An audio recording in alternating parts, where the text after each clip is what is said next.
I was 18 years old when I got married.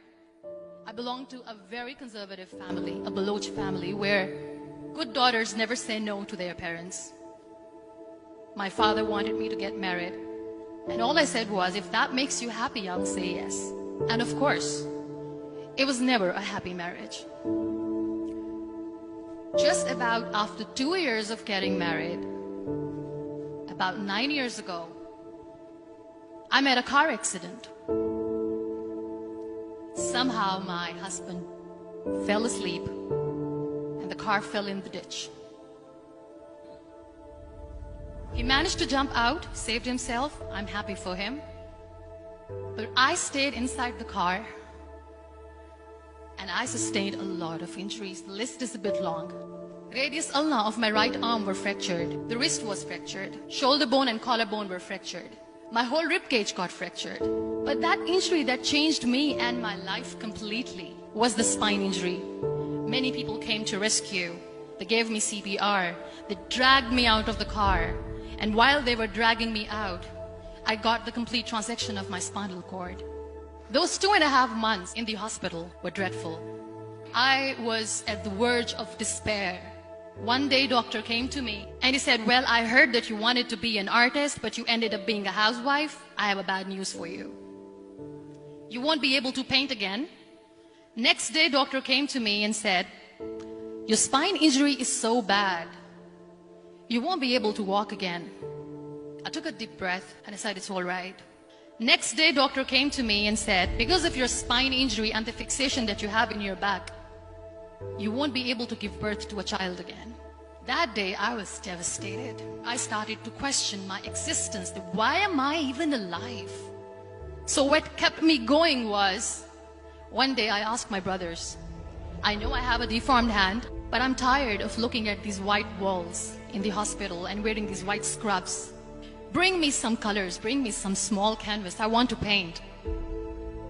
So the very first painting I made was on my deathbed, where I painted for the very first time. What an amazing therapy it was. Without uttering a single word, I could paint my heart out. I could share my story. People used to come and say, what lovely painting. So much color. Nobody could see the grief in it. Only I could. And that day I decided that I'm going to live life for myself. I am not going to be that perfect person for someone. I am just going to take this moment and I will make it perfect for myself. That I'm going to fight my fears. So I wrote down one by one all those fears. And I decided that I'm going to overcome these fears one at a time. You know what was my biggest fear? Divorce. But the day I decided that this is nothing but my fear, I liberated myself by setting him free.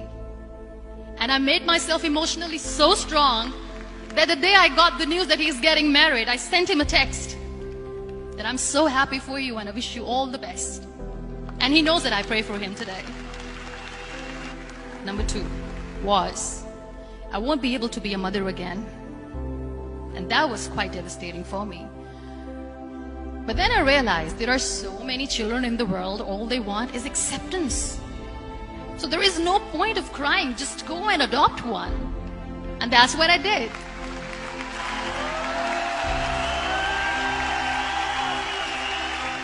I gave my name in different organizations, different orphanages, and I waited patiently. 2 years later, I got this call from a very small city in Pakistan. I got a call and they said, are you Muniba Mazari? There is a baby boy and would you like to adopt? I could literally feel the labor pain. I said, yes, yes, I am going to adopt him. I am coming to take him home. And that day, I was 2 days old, and today he's 6. You know, when you end up being on the wheelchair, what's the most painful thing? People think that they will not be accepted by the people because we, in the world of perfect people, are imperfects. So I decided to appear more in public. I started to paint. I have done a lot of modeling campaigns. I decided that I'm going to join the national TV of Pakistan as an anchor person. I became the National Goodwill Ambassador for UN Women Pakistan, and now I speak for the rights of women, children. I was featured in BBC 100 Women for 2015. I'm one of the Forbes 30 under 30 for 2016. So when you accept yourself the way you are, the world recognizes you.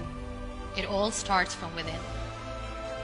We have this amazing fantasy about life. This is how things should work. This is my plan. It should go as per my plan. If that doesn't happen, we give up. I never wanted to be on the wheelchair. Never thought of being on the wheelchair.